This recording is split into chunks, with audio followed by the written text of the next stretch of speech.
Hello everyone, it's Shane Kanto, your Wasteland Reviewer, and welcome to Lost in the Wasteland, my weekly interview show where I get to learn a little bit more about somebody else's perspective on movies. But this time, you get to learn more about mine, and for my birthday, for my 32nd birthday, my wife here is going to be asking me questions for my 5th round interview. Jess, thank you for playing along. You're welcome. It's a lot more interesting having somebody actually ask me the questions than me just read them and they answer them. So I think it's interesting being in here and not listening through the wall. There you go. Letting your dulcet tones lull me to sleep. Okay. Whenever Jess is ready, she can start ready. asking the questions. Okay. What is your preferred environment for watching a movie? See, this is very interesting because I love going to the theater. I love going to the movies. But people can be terrible. So to be honest, my perfect setting is if I'm in a theater, like minimal amount of people. And if it's a theater, it would be cool if it would be like IMAX or Prime or something where, you know, like you actually, like, I love AMC Voorhees where I go all the time, but like the technical aspects of the theater aren't great, and it hasn't been like revamped in a long time. But honestly, the only reason I don't say at home, in the comfort of my own home, is just the distractions. To be honest, like I could turn my phone off, and I probably should, honestly, if I'm watching something, but. You mean you don't love my questions when I'm not invested in something and I want to know? Ideally, minimal amount of people in a theater. Or even just, you know, could be more people. Just, you know, well-respected people who are respecting the actual theater experience. But I do, like, we have a nice TV. We have a nice setup. And, you know, it's one of those kinds of things where it's just like the theater, I think, by default, because it helps cut down on the actual distractions watching a movie. Makes sense to me. What are your standards for watching movies at the theater? And why did you just go over them? Well, I held back because I knew this question was coming. He got a preview. So, first off, and this is why I should never be an usher in a movie theater, or run one because strict lawful good over here. Yeah. So I hate when people come into the theater after the movie has started. I personally want to make sure that I'm there before the trailers even start. But you know, it can be obnoxious sometimes the amount that they show. So I get it. But like, I want to be like, nobody should be coming into the movie late. It's just disruptive because especially. Everybody whips their phones out to try to find their way to their seats. Also, if you take your phone out during a movie, you're an asshole. Just pointing that out there. One thing that really bothers me is if this is not a full theater, why in hell would you get seats right next to somebody? Oh yeah, this happens to you a lot. Right behind somebody or in front of somebody. And you don't even pick the ones in the middle. No, so Jess knows, I pick seats on the ends. Or one thing I like about AMC Voorhees is that they have columns of seats. And you sit to the side where nobody should be. But you know, especially there's that one time during COVID where people just sat literally right on top of us, behind us, and in front of us. We were like the only ones in the theater too. It was weird. And we were not in the middle section of the theater. No, we were in the crap seats. And all AMCs are seat selected beforehand. Sit in your seat. I got in a thing with a pair of old ladies because they sat in our seats and I loomed over them until they moved. You got an usher, didn't you? No, I just stood over them until they moved. Because I'm not putting up with that crap. They're our seats. I picked them for a reason. They were good seats at that point, too. They were in the middle. They were, indeed. They were the best seats. Like, at this point, it's just like, make sure that from like a theater perspective, make sure that all the ads are on time and wrap up when they're supposed to. and, really making sure that, like, the audio is mixed well in the theater. Because that's also very frustrating. Yeah, there was one, wasn't it just the dialogue was, like, muffled? That was weird. I forget what movie and it wasn't even a Nolan movie. I couldn't even, like, so it wasn't even hear on purpose. It was weird. So, yeah, I know. It was I have strange. high standards, so this is just gonna make me kind of sound aggressive, but, like, should be in a nice environment for you to be able to see. But I also particularly like, I'm okay with not having the reclining seats, because even if I have reclining seats, I don't recline. I don't need to go to sleep. That's not why I'm there. Like, I see people bringing, like, I went to see Thanksgiving, and the whole entire row I had was a bunch of people, blankets, everything. I'm like, I want to do that. you're at them. I want to do that. So, you I want to be comfy. I don't sleep, You though. could bring a blanket. I don't sleep. I don't care. So, but there's no risk. For me, being, like, I do like to have some leg room in the front, because I have bad knees, and depending on how long the movie is, I can be in a lot of pain by the end of it. So, I get off my soapbox. There we go. All right. What film will always get an emotional reaction from you? Logan. Okay, next question. Just kidding. Spoiler alert. Him dying at the end gets me every time. That one definitely will. And this is a different emotion, but every time I watch One Flew Over the Cuckoo's Nest, I kind of wish it was my hand strangling Nurse Ratched at the end of the movie, because that movie gets a visceral reaction out of me, because I get so angry watching that movie. It just really hits. But no, like, emotional in terms of, like, I'm gonna cry, Logan. It's a sad one. Yep. I knew it was coming, too. It was very obvious that's where that movie was gonna go, but I still wasn't emotionally ready. Still not emotionally ready. It's been 6 years. Next question. What film series do you wish you would continue that has stopped, and which one do you want to stop that keeps going? I'm so mad we never got an end to Guillermo del Toro's Hellboy series. Yeah. Give the man his hunt. All the other movies that have cost over $250 million at this point, and they wouldn't give him $150. Like, come now. Like, terrible mistake. I wanted an end to Hellboy. And it's too late now, because they're not going to get Ron Perlman. It would just be weird. Like, Ron Perlman, I don't think would want to do it at this point, in terms of, like, it's been probably almost 15 years since Golden Army came out. Boy, is that a great movie. And one that I would like to see end. Fast and Furious. It should have ended years ago. Well, they split the 10th one into 2. No, like, it's even worse. It's even one. worse. I'm pretty sure there's a supplemental film to then come together. Except I want to see that one, because if that turns out to be a Hobbs movie, I will actually be excited for that, because I actually had a blast with Hobbs and Shaw, because it was dumb, it knew it, and it knew that its two leads were The Rock and Jason Statham. Movie. I can't look at Vin Diesel's overly serious face anymore. He takes it really seriously. Way too... What are you doing? No one else Thanks, does. Brie Larson, for joining the mythos It's very of Fast funny. and Furious. It's funny, though, at this point. Mythos? I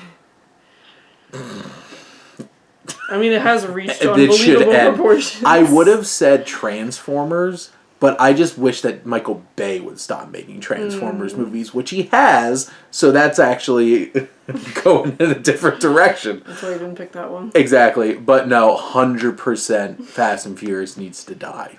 Go ahead. Next question. What historical event should get a film adaptation? So, which is crazy, because I had an answer to this, and literally last week, something got announced about this. I'm just like, are you serious? What? The Punic Wars. because apparently Anton Fuqua, of all people, is going to make a movie about the Punic Wars and have Denzel Washington play Hannibal. Oh, okay. Which, like... Sure. The Punic Wars, so I spent years learning Latin. And one of the biggest pieces of Roman history is the battle with Carthage and the Punic Wars. If you want to learn a bit about it, watch Gladiator. They reenact it in the Colosseum. Oh, okay. All right. But the Punic Wars was there's 3 Punic Wars. I believe it was the second Punic War had Hannibal, who actually went into Europe and tried to invade Rome and laid siege to Rome. Except they were much better at keeping themselves resourced and everything. And it's the whole Hannibal brought the elephants. Yeah, where do the elephants come in, Shane? Yep. We'll be seeing all the elephants. So yeah, who would I have directed? At this point, Ridley Scott, because I just... historical dramas. Yeah. Could be a cranky old bastard on the PR campaign, too. I get but it. make it more fun. I'm not saying he's right, but I get it. And no, it doesn't have to be 100% historically accurate. And Ridley Scott wouldn't give a crap anyway. It's more fun that way. Like, get out, nerds! Go play outside. But yeah, Punic Wars, that I think would be a cool... We love that. Yep. Now that I know what they are. Yeah, we need more sword and sandal movies, because we don't get enough of them anymore. It's not the early 2000s anymore, Shane. Yeah, that's... For some reason... Like, Troy got everybody like, oh, we need some sword and sandals. Yeah. Sword and sandal. And hadn't been that horny for sword and sandals since the 1960s. Oh, yeah. So. Alright. What person deserves to get a biopic made about them? So I've been thinking about this a lot lately.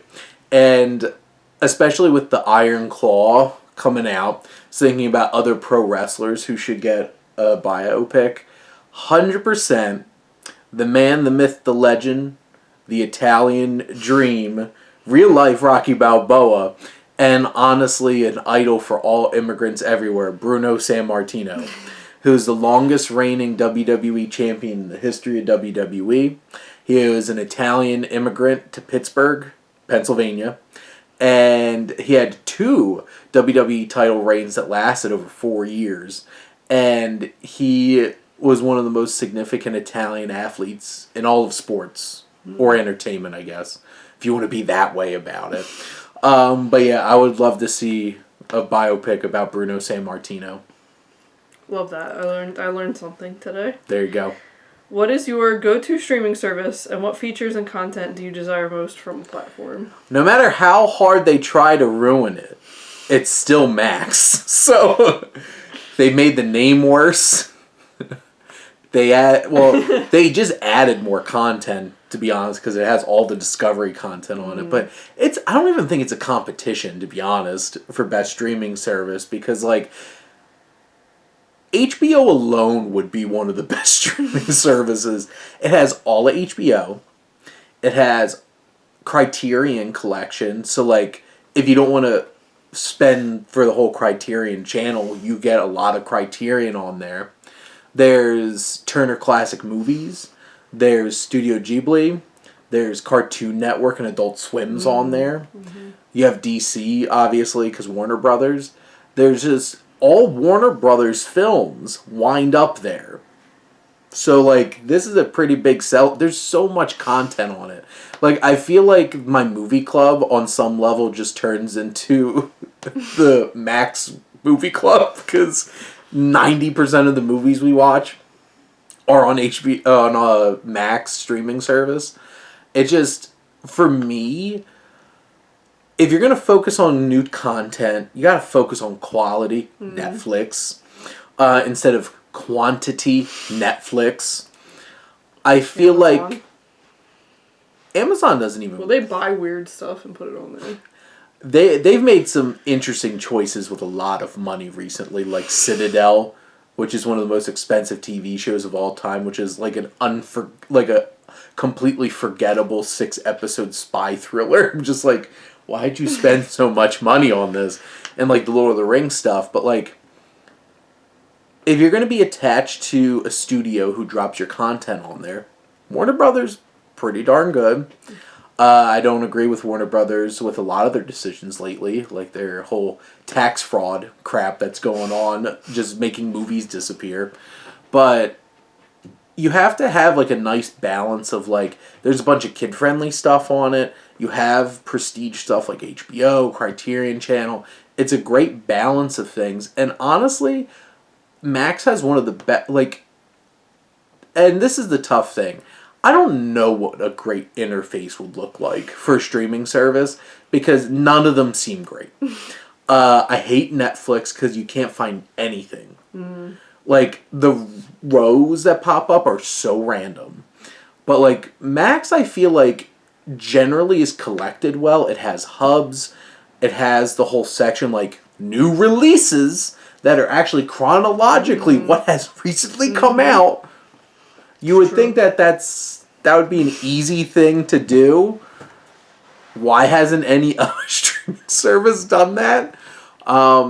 It's the best one by far, to be honest, and it's definitely really worth the money. And if I could only have one streaming service, it would be that one.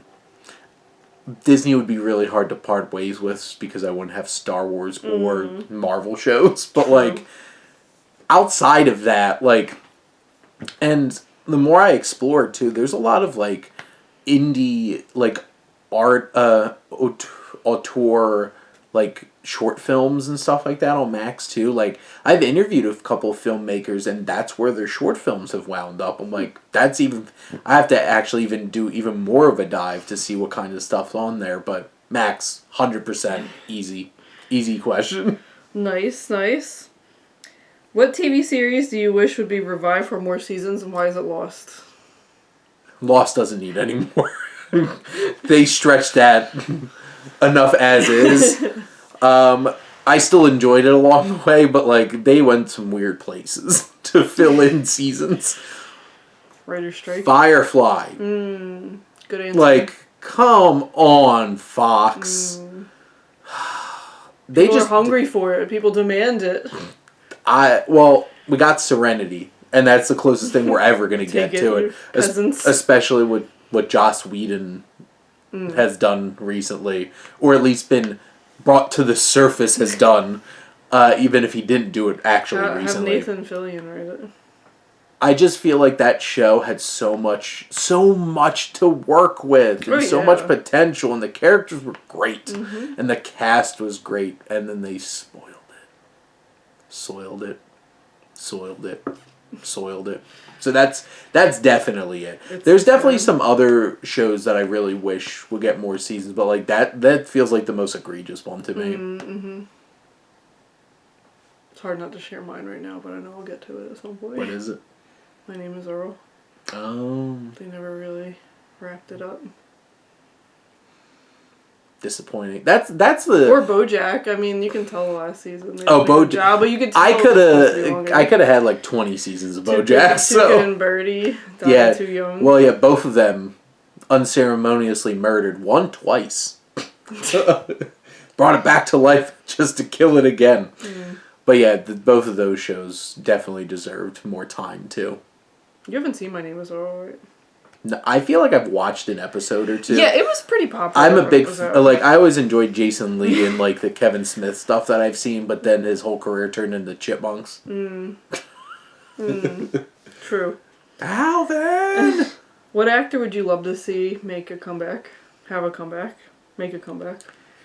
There's a lot of those character actors that I miss popping up in things, but the one that really stood out to me that I wish would make a comeback, but he's definitely not going to, because like he retired, like he had retired a couple decades ago at this point, with Gene Hackman.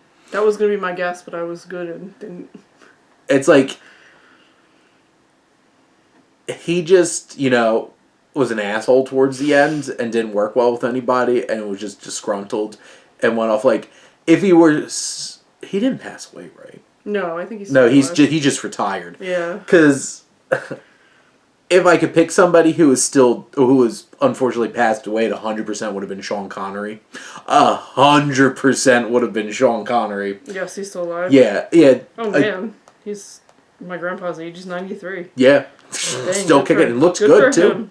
nice and lean, being healthy. But no, I think I would love to see Gene Hackman pop up and stuff, but I don't think he has any interest at all. He just disappeared after Welcome to Mooseport.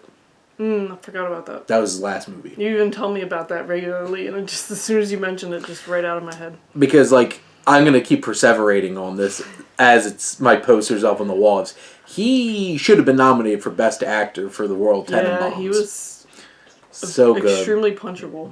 So good.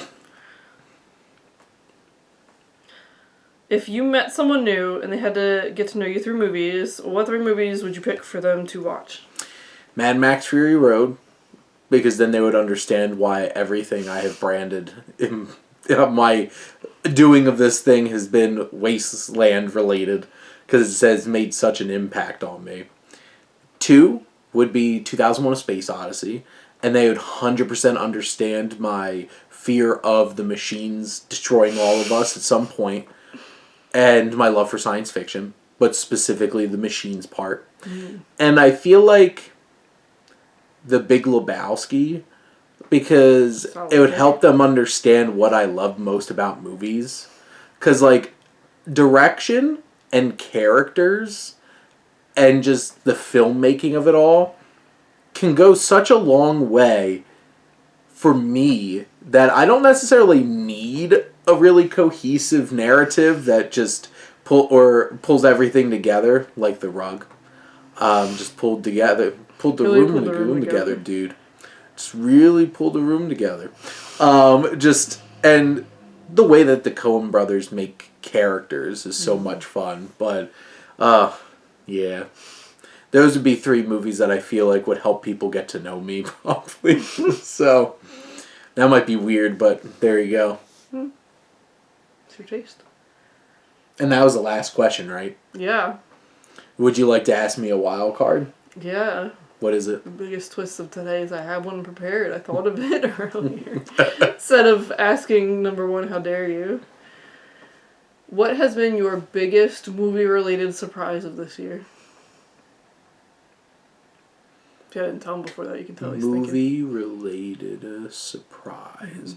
I want to stay positive, so I don't want to say something that shocked me how bad it was. So I'm going to say 2. Okay. 1 is very recency biased, as in last night. Because I did not expect to go into... may have inspired this question. I did not expect to go into my birthday weekend with the new Hunger Games, Next Goal Wins, Trolls, and Thanksgiving by Eli Roth to come out that Eli Roth's Thanksgiving is probably the best movie that's come out. Oh... It's so much fun, though. And, like, I would 100% own it and watch it at Thanksgiving every year. Because it's that much fun. Probably my biggest surprise is D&D. Because...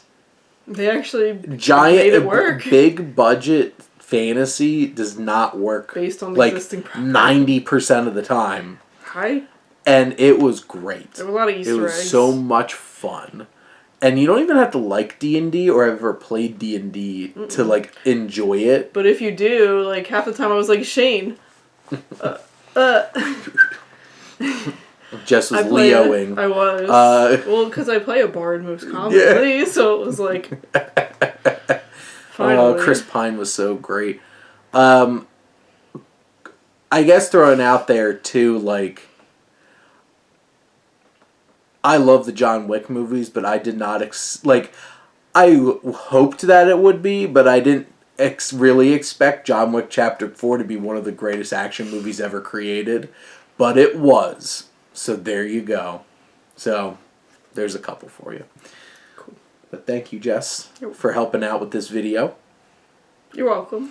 And thank all of you out there for always tuning in and supporting your Wasteland Reviewer.